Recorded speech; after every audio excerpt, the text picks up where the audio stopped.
you're here today. And boy, there's a lot going on in the whole world and the Houston area these days. So I have a doctor with us today to talk about all of that with everything happening. Of course, here in Houston, our big news yesterday was that the Houston Livestock Show Right. and Rodeo closed down. Closed down.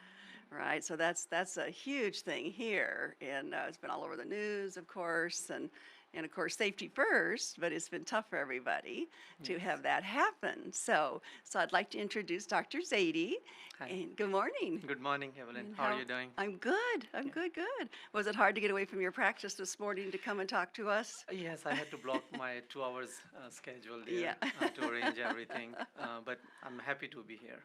Yes, but we're to have you for sure. Okay. Thank you so It's much. like you said, as you know, so much has been going on Right. out there, and everyone's health is at the top of the list. I mean, it Right. always is, but especially lately. Yes. So, of course, we talk about mental health on our show and so on, and how mental health affects us in so many ways in our lives, and in actually in every capacity, whether especially when this is going on, a lot of people are worried, concerned, don't know quite what to think. But and I'm seeing all kinds of places about what's happening in the stores, and all of that. So Right. it's making people very nervous. It is. It is. And so how is that with the coronavirus and things like that? How is that affecting all of us? Yeah, it has impact definitely. Especially there is a lot of uncertainty going on that what will happen or what Right, we can do to make sure we don't get it or we don't spread it. right. We don't have any treatment yet. We don't have any commercial testing available yet for this. So these all Right. definitely increase the apprehension and anxiety among all of us. The best thing is the prevention. That make sure that we use hand hygiene, wear mask if we are going into gatherings, and definitely if someone has traveled from the areas that have more Right. cases, just be careful about it. But good hygiene and wear mask, avoid handshakes. These are the good practices to do, and avoid large gatherings. And rightfully, they canceled the rodeo yesterday also because we have very first confirmed case of community spread. So travel related spread is one thing, but once we have a Right. community spread, then there is a chance that it will become more prevalent now in our society. So caution is very important. Right. And I actually read this morning too that the rest of the NBA season is Right, going to be canceled because actually a right, player right, tested right, positive right, too. right. So, and like you said, it's amazing how fast it can be transmitted to Right, other people right. too. And of Yeah, course, like you said, when all of that happens, it makes us all very nervous, right. and just there's just this little feeling in your stomach, a little bit of anxiety, and Yes, I know people going to work and so on. Of course, so we worry about the economy now, what's happening yeah, with that, and so on. So how does that affect us physically? yeah. Having coronavirus is one thing, but having anxious about it is another aspect also. So we have to be very careful. On one side, we have to be cautious, and on the other side, um, we make sure that we do not become make it a panic also. If we just follow the precautions, then there should not be a need for being panic on it. Right. And it should be controlled with precautions, and scientists are working on it to develop vaccine. Vaccine is in clinical trial phase now, so Oh, hopefully we good. should have vaccine as I was well. just thinking that this morning. I wondered how far along that Yeah, it was. is in clinical Yeah, trials now, yeah. so Oh, we should be good. able to have vaccine though soon. Well, that's great to hear. And yeah. Because, like you said, this is one that doesn't have a vaccine, and so Right, that right. makes everyone nervous, and of course, a lot of people have the flu and all kinds of other things, and so Yes. I think it's important to also to look at what symptoms is this versus a cold or the flu. Right. What is the difference? So it's very hard to Yeah. differentiate on the basis of difference because the symptoms are flu-like. People can have cough, people can have high fever, body aches, then it turns into pneumonia also. So just on the basis of symptoms, it's not advisable to differentiate between it. As I mentioned, that main point to look for is travel history and the contact with some person who has traveled from the areas that are mostly affected, and then reaching out to your physician or hospitals. Right now, if someone is suspected to have coronavirus, Houston Health Department is helping out, uh, arranging the testing for that person, and then doing the quarantine also. If it is positive, then of course they will take the measure accordingly. But I think best thing is Right. to contact your physician and seek the advice from there.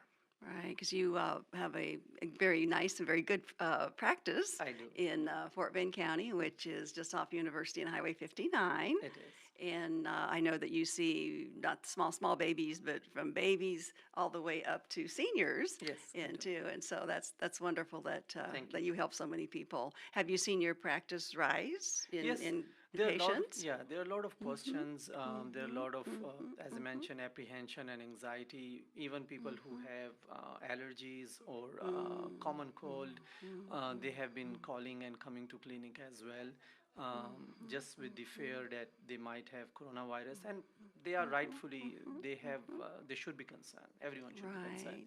Being physician Right. and in health system, it's our responsibility to make the decision when it is the time to escalate to health department level and to see if this patient is a candidate for the coronavirus testing.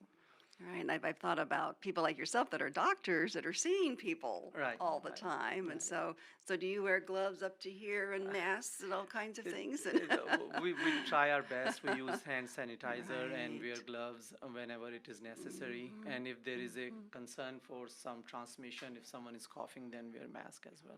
Gotcha. So I guess it'd be kind of, you might scare your patients if they came in and you had a full Right, for protective for gears, yeah. protective gear, Right, like hazmat gear, you know. right. So I don't know if I were you, I might do that. But anyway, just in case. Yeah, I agree. Prevention is better, always There, better. yes, absolutely. That's one thing I've been thinking too, and I've seen different, or I've heard comments from people is, Mhm. well, I guess if everyone washed their hands all the time like they're supposed to, we Right, wouldn't have as much flu, we wouldn't have any colds, we wouldn't right, have, you right. know. That's correct. So maybe when this is all, when we do get the vaccine and everything, you know, hopefully people will continue washing their hands, and we'll probably see Right, different things decrease. right, So right. hopefully. Hopefully. But you know, as I said, it's just, I mean, anxiety can just eat at your stomach hurts, and you just Yeah, don't feel comfortable all the time. Sometimes it's hard yeah. sleeping. Let's talk more about anxiety. Yeah, yeah, Yeah. yeah. It's as your Mhm.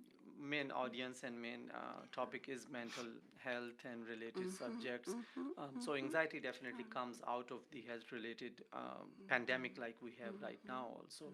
But yeah, let's move to anxiety and the manifestations that it can have Okay. on our body as well. So I will go briefly on what anxiety is and what are the risk factors for it, and then we can go if you have any questions about it also. Okay. Okay. So, That'd be great. yeah, so anxiety has, like any other mental disorder, has two components. One is Mhm. psychological, and one is more somatic or the manifestations on the body as well. The psychological, like patient can have tension or fear or worry about certain activities, certain events. That is not real. So if someone is Right. afraid of that, the someone will come and rob their house, most of the time during the day or most of the time during the week, that classifies towards more being anxiety disorder rather than a real fear. Due to this apprehension or fear, then their body starts reacting. They starts having sweating, the heart beats more faster, the palpitation comes in, they can have nausea, vomiting also, chest pain also comes with it. So sometimes it becomes very hard to differentiate. Is it more due to heart issues, lungs issues, Right. because there is a breathing problem Mhm. also, or it Mhm. is purely psychological or anxiety related. So we have to make sure by doing certain testing, certain exams, that first rule out any medical etiology behind it, or substance use Right. is another major factor nowadays to create such symptoms. uh, that people are self-medicating by self alcohol or drugs or to feel drugs. better because Yeah, they don't want to feel that way. right, So, right. And there are medications like energy drinks are there, and street drugs are there that makes your thoughts racing, your heart racing also, especially synthetic marijuana nowadays. I am seeing a few patients, especially young kids. They do their synthetic marijuana and it creates right. heart rhythm problems for them. So there is a lot of interplay of multiple factors there. Then some people are just genetically more prone. There are some genetic variations in the neurotransmitters for those people, so they are more prone to have more anxious personality. Then childhood trauma is a very major factor that if a Right. person will develop anxiety disorder when they grow up or not. So these are usually few things that can cause anxiety, and then as I mentioned that it can impact on almost all parts of our body.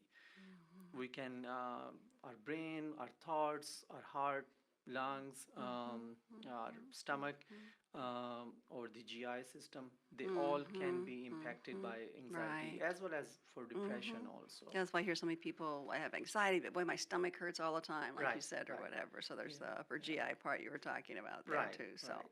So and the main thing is that the physician responsibility is to make sure safely that there is no medical reasoning behind it, and then come to the diagnosis of anxiety or depression following the criteria from DSM-5 that were released in 2013. like you said, I think we talked about this part starting was that a lot of times depression and anxiety Yeah. go hand in hand They go hand in also. hand. Yes, they go hand in hand, and their diagnosis is different, but treatments sometimes overlap also. The medications that are used for depression treatment, they are also being used for anxiety treatment as well. So there are a lot of interplay between anxiety and depression. Then there is with anxiety there is a subclass where patients can have or people can have panic attacks. So there are three different types there. There is one generalized anxiety disorder. These patients usually are anxious or fearful about different things most of the time, at least for 6 months or more. They are constantly worrying about it, and that is impacting their overall health as well. Then there is one panic attacks where abrupt onset of being fearful, being worried about different events, different things that Right. are not real in nature. And after that, they can be then constantly worried also. That brings into panic disorder. So these are different kinds of anxiety disorders that are there, but the management more or less it can Right. be on the same lines. And as you were talking about before, too, panic attacks. I know people run to the emergency room or wherever because they think they're having a heart attack. Right, right. Or You know, nowadays, yeah.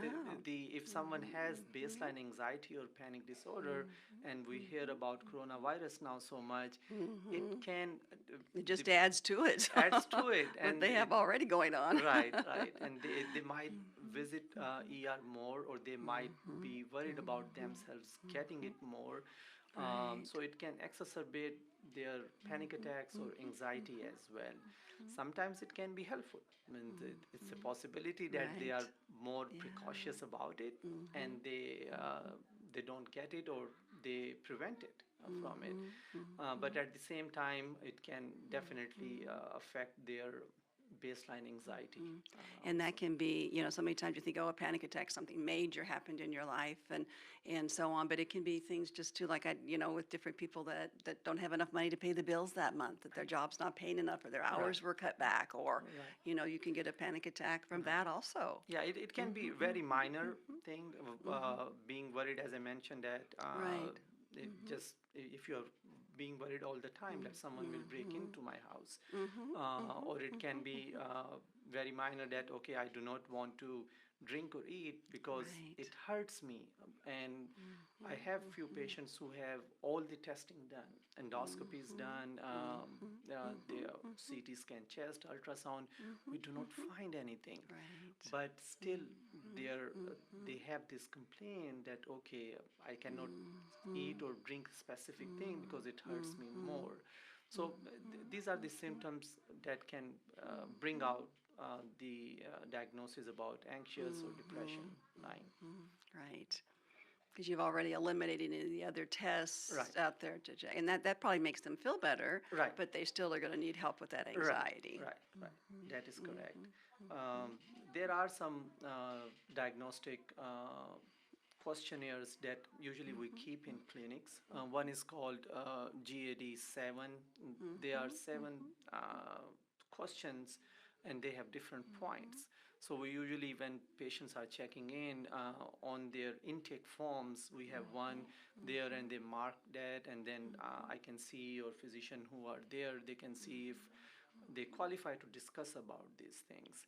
So it's a Right. screening method there for every patient who is coming as a new patient for us. And then we can modify our discussions accordingly on it. Um, Other than that, as I mentioned regarding treatment, there are multiple options about it. How to go, it depends on the severity of the patient, Right. which mild, moderate, or severe anxiety. If it is something that can be handled with just having the sessions, behavioral therapy, or if we need to put them on medications. There's a lot of hesitancy and there is a lot of stigma in society that if someone is starting the medications Right. about it, they don't feel comfortable on it.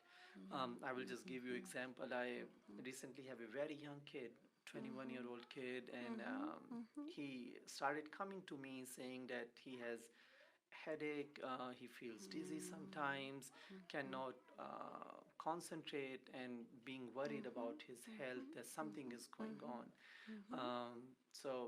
We did all the testing. He was concerned that his vitamin D is low. Probably that is why he's having these issues. Then one day it just got out of control. He got into panic attack and saying that I might pass out. Put him in the hospital, did MRIs, include neurology Right. also. They did their testing. Nothing was found. So eventually, then I discussed with them that look, we have done everything. We put him on SSRIs, or this very common medication, first line treatment for anxiety and depression. We put him on, and after 4 weeks, he was the happiest person. Yeah.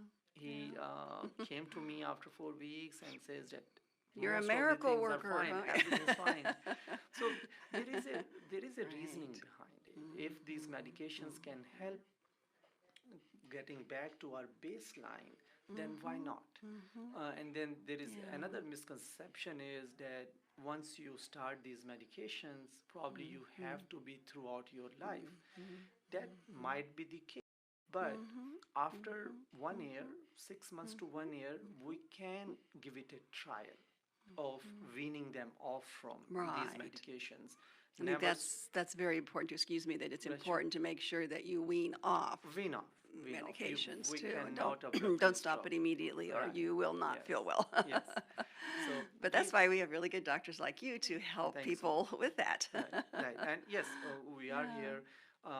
The other aspect that I really want to address on the anxiety part, especially on the panic disorder side, that there are medications like Xanax and Valium and Ativan or lorazepam. These are adjunctive medicine. These are not first line medications. And the efforts should be that if we have to put on medications, then we use the medications that have longer life in the system. They don't give you immediate rise and drop. That Right. increases the chance of addiction for the patients. So if we have to start something with the medications like SSRIs, or the more common is Prozac, people have heard, Lexapro, people have heard. These are the medications for long term. If we are starting someone initially, we can start them for immediate relief on benzodiazepines, but the one that have more longer action. Like Clonopin is the one that I usually put on patients in primary care setting who come And I have good experience with it. That we start patient on Prozac along with Clonopin. Prozac takes 4 weeks, 6 weeks to build in. Meanwhile, they are on Clonopin for a shorter period of time. Right. And then after 2 months, 3 months, we wean them off from Clonopin and keep the Prozac on as it is already on the system. There are patients who are on Xanax or lorazepam for a longer period of time. It's not a good thing to be on. It definitely increases the chance of addiction and also going towards more other dangerous medications. So it's better to come out of it and plan accordingly on. Don't stop immediately, just wean And them that's off. why it's so important to do this through a expert, Right. a doctor, a psychiatrist, Right. Right. whatever, so that you can get the help with that, so Right. that you don't get addicted, Right. number one, and also so that you don't want something more. Right, You think right. about that, Then- because I know I've talked to people that have had addictions before, and that's how it usually starts. You want something more and more and more all More the and more. time, so. Yeah, And we don't want that to happen. I agree. And with through a doctor's help, it shouldn't happen. Right. And I agree with you. Psychiatrists are the specialist on it. Being primary care provider, we are the first line of defense. Patients come to us, and then we filter them out. That okay, these are the patients we can handle in primary care setting, and these are Right. the patients we have to send to these specialists. So definitely, if things are not controlled, and primary care doctor feels that these are the patients that should see a psychiatrist, then it definitely should be escalated towards that level. And as you were saying, to behavior therapy too. I mean, Right, counseling, right. that type of thing. It can really, really help people. It is. It is. And it should be tried for sure. And it works. Right. The researches are that it works well also. I think I also want to make sure I mention about with the anxiety relation, thyroid hormone has a, so if someone has excessive thyroid, it mimics the symptoms as we do in anxiety also. Uh, we can be restless, we can have palpitations, we can have weight loss, sweating, diarrhea.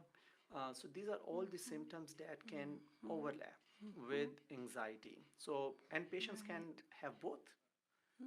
Patient can be hyperthyroid and can personality-wise they can be anxious also. So we have to make sure that that side of the field is covered, medical aspect Both. is covered, as well as the psychological part also, or the cognitive part also. That's why it's so important to come to a doctor and get a physical exam Right. to eliminate other things Eliminate for a proper diagnosis. Right, and don't be shy. Don't be shy that if someone gives you the diagnosis of anxiety, if it is there and it is truly anxiety, getting treatment is the best thing you can do, Right. rather than keep suffering at home.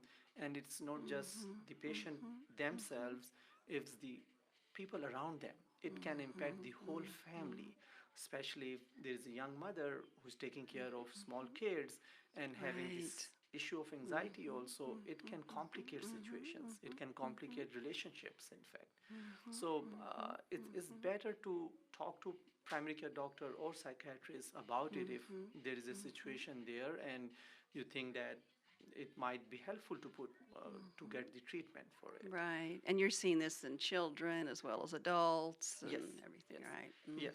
Sadly, unfortunately, our little ones yeah. too now are having anxiety and worries and Right. know. Yeah, hyperactivity or anxiety, especially the social media use among children, it's creating a lot of problems. that's probably one of your prescriptions you give. Stay off social media, children. It's usually when I have a well-child exam with kids, I usually ask them how much time they How spend many on hours? screen, how many hours. And I think only one or two I have where parents are very firm in saying that, okay, we don't do more than 2 hours. But Right. mostly it's really out of control. It's more than 2 hours. It's, in fact, 3, 4 hours is baseline. And sometimes I understand sometimes parents have to give to their children because they want to have some time. They want To them to be themselves quiet and to have them be themselves. quiet. Yeah, so it's a very difficult balance there, that what to do and when to do. Right, But the ideal right. thing is maximum 1 to 2 hours screen time, not more than that, for growing brains of Right. children. Boy, I agree with you also. I mean, people are getting upset over so many things on social media. So, Right. and unfortunately, we could talk about this for hours, but we have just a couple minutes left, Yeah. actually. Time Okay. goes by. Yeah. So, Let me talk to just. us more about anxiety. Okay. Yeah. So let me just.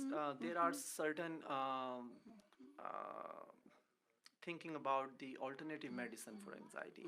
So I just want to briefly highlight a few supplements, herbal supplements that people use. Good. They can be, so one is kava and chamomile. These are the two very common that are in the market and people use for anxiety. There is no research that either proves them wrong or proves them right. They might be beneficial, they might be harmful. We do not know completely. There is not sufficient data available. Right. But there are risk factors with it. So, like kava, it can affect our liver. So, we have to be careful. We do not do too much and talk to your Right. physician to make sure if it is right for you. And then chamomile, people who are on blood thinners, if they are doing chamomile, it can have interaction because chamomile has anticoagulant effect. Oh, wow. Okay. So we have to be careful there also.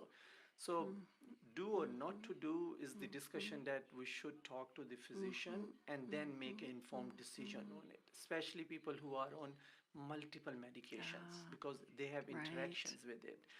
Then vitamin B6, vitamin B12, and zinc.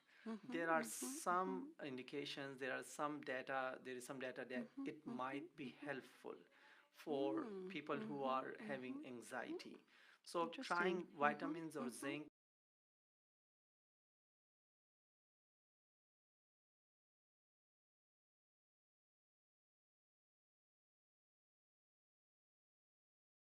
medications, And so that's so important if you're taking other medications too. it has a And lot of you're the interaction doctor's in the it. expert. Right, it has a lot of interaction in it. Homeopathy and aromatherapy, nowadays we see lavender Right. oils and people are using it. So again, there is no sufficient data for us to say yes or no. Homeopathy, probably not, but aromatherapy, especially lavender oils, it has some impact, but there is no sufficient data to tell is it negative or positive. If it's working out and there is no side effects of it, Right. there is probably not a harm to use it. And I think too with people with allergies too, the Right. aromatherapy, because I have allergies, so I know I could never do that. So. Right. Yeah, it's probably not a good idea for But them. all this information is so helpful. Thank you for adding that to your talk also. And Dr. Zaidi's last name is spelled Zaidi if you're looking for a great physician. And Thank I'm you. so thankful that I know it was tough to get out of your practice. I know you're very, very busy. So I'm we, glad to be here. yeah, Thank you so yeah, much for having yeah. me. Definitely. And thank you for coming and sharing all of this information with us. No, So thank you. we will see you all next Thursday. Our time is up again already.